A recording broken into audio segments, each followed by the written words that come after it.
We've got some time to kill before the Evo Grass event. Hooray! It's time for more viewer swap. Arknights has been going on for over 5 years, and every few weeks we get a new event with some stupid gimmick and a new, usually overpowered operator. Most of the focus is on the operator, since this is a gacha game after all. Not for me. As far as I'm concerned, 6 stars may as well not exist. Never mind what Reed's sister does, I don't even know what class she is. Now, when a new event drops, I'm far more interested in the stages, enemies, and new gimmicks that get added. Except Babel, obviously. It added to Tunada, so it's objectively the best event in the game. That aside, I mostly care about the new gameplay mechanics. So here's a video of me rambling about some random Arknights events I like. I'll leave all the IS and main story chapters out of this. I love most of those, and this video will be entirely too long if I include them. In no particular order, my favorite events are Lingering Echoes, the SP laser event.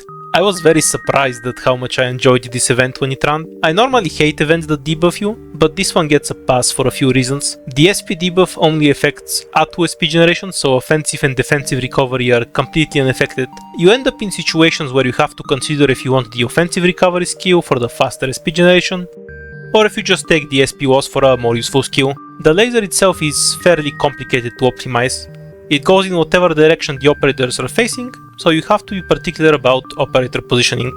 Every single enemy has some interaction with the laser. Most of them get debuffed by it, so you want to use it to protect your operators, but one of the elites does the exact opposite. If it hits an operator in the laser, every other operator in that laser will also get hit.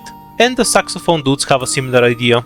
They have a super high damage skill that can be blocked by the laser, but the laser has to be in front of your operators, and then the event caster nukes the shit out of operators that aren't in the laser. When you have to deal with all the enemies at once, you may need to specifically set up to counter one enemy, which then leaves you open to another at full strength. This made the event so much fun to figure out. Actually got that Grey Matter working, thinking of how to best position to eliminate as many threats as possible. The only downside of this gimmick is that it's way more fun on a new account than an old one. If you have a bunch of strong operators leveled, it might be simpler to ignore the mechanic or barely use it and just beat the shit out of everything. I'm not even talking about 6 stars. E1 4 stars are way more fun in this event than E2 4 stars. I get to play with the lasers more because deploying more operators requires more planning. Oh, I also didn't like the boss much. His old mechanic of becoming an ally for a bit is cool and all, but it doesn't mesh with the event mechanic. All his fight comes down to is stalling him a little bit. We started with a tame strategic event, so let's follow up with one of the more wild ones. Bows. You fight Gundams with giant bows. What? That's all there is to it. Mechanics that require thinking are all well and good, but ones that kill everything for you are also great. The bows are particularly great, since they can be both of these at once. Yeah, you get to drag your giant bows through an army of robots. But you can also have a ton of planning go into your bow setup to maximize the drag to bow ratio. They also function as roadblocks, so moving them around changes the map. And on top of all that, the event reduces enemy weight to nothing. You get to see the Dorothy Gundam flying halfway across the map from a gentle whiff. It's awesome. Can you imagine how cool a CC map with these bows would be? Surely you'll have all the buffs that reduce enemy weight, and lots of room to play with the bows with, right? Right? Kristen herself is an easy boss, but works really well with the event mechanic. She walks up your bow so you can't shove them in people's faces as much. It makes her maps play very differently from the other Lone Trail maps, but you still get to use the mechanic against her in all sorts of ways. One of the best events in the game for sure. There's even this whole other gravity mechanic that I won't bother to explain. Go play the event if you haven't. Over the years, events have gotten more and more complicated mechanics to keep them fresh.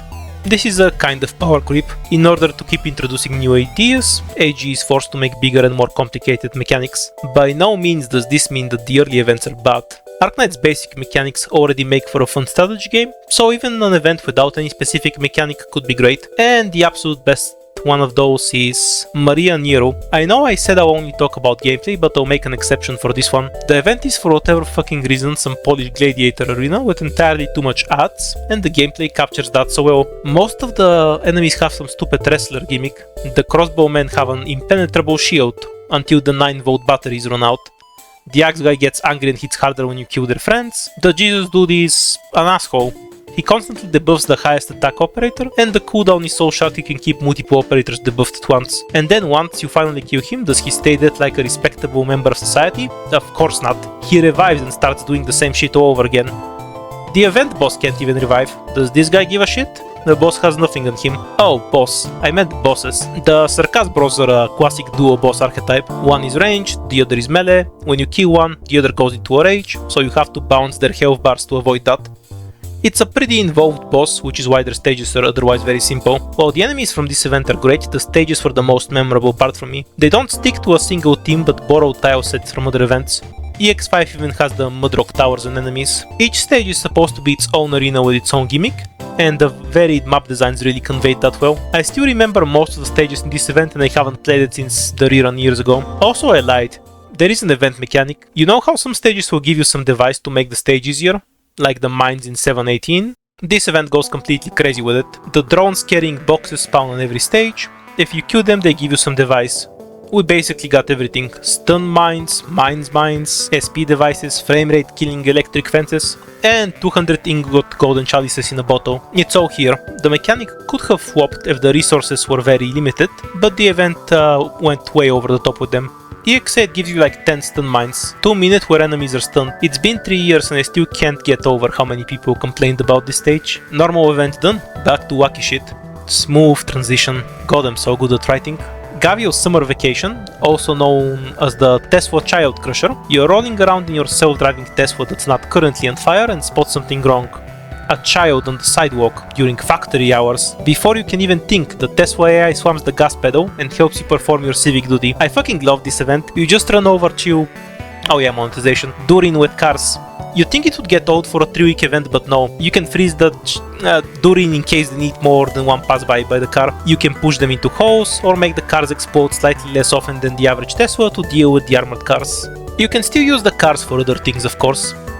Like giving SP to your operator so they can shoot the Durin more efficiently. You can even use your self-driving AI for when you get tired of manually directing the cars. But even after all that, you can still get tired of vehicular homicide. I completely understand.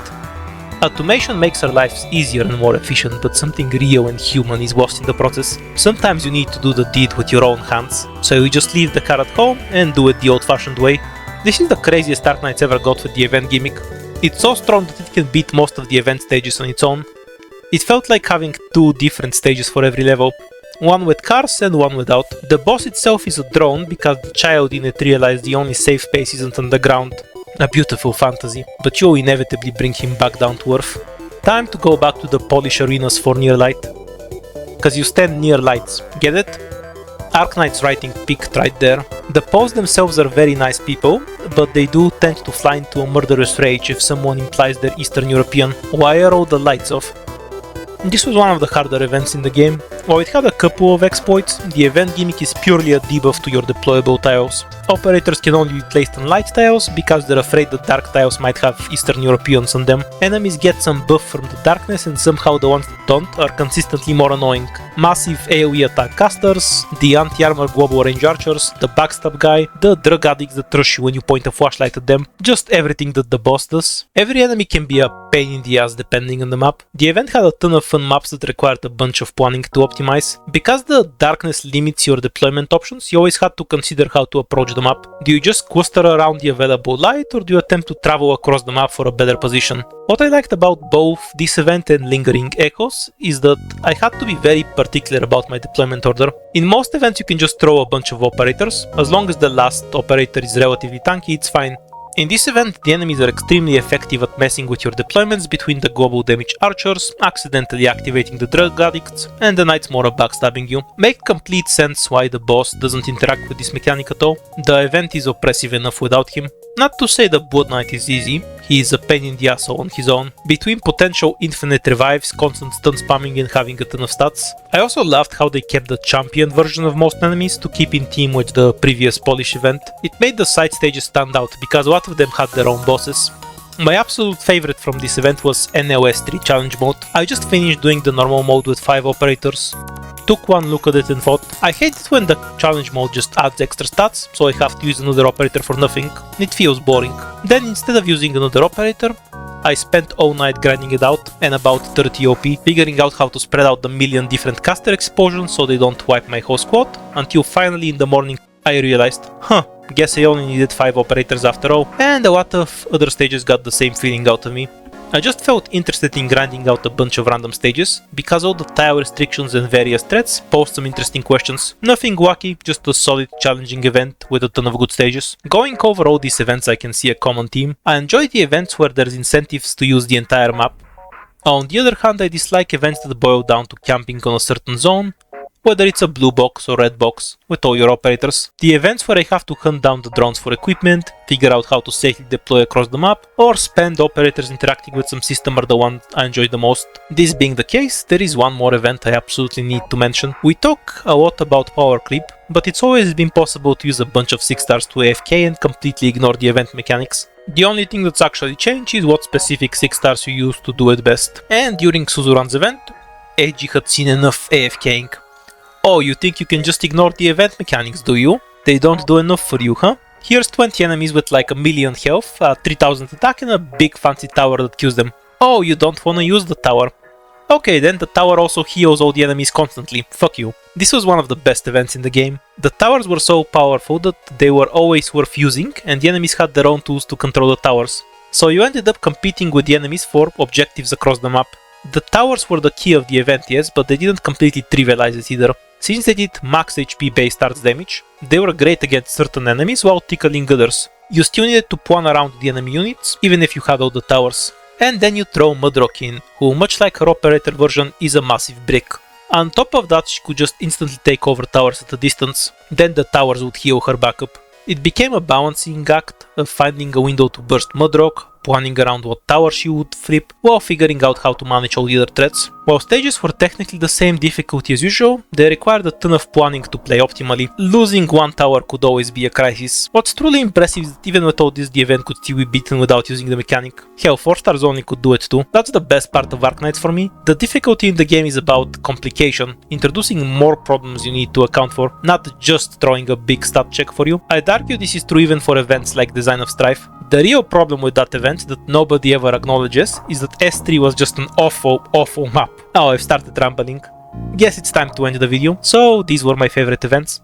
I could make another one of these for IS or story chapters if you need more fewer swap in the future.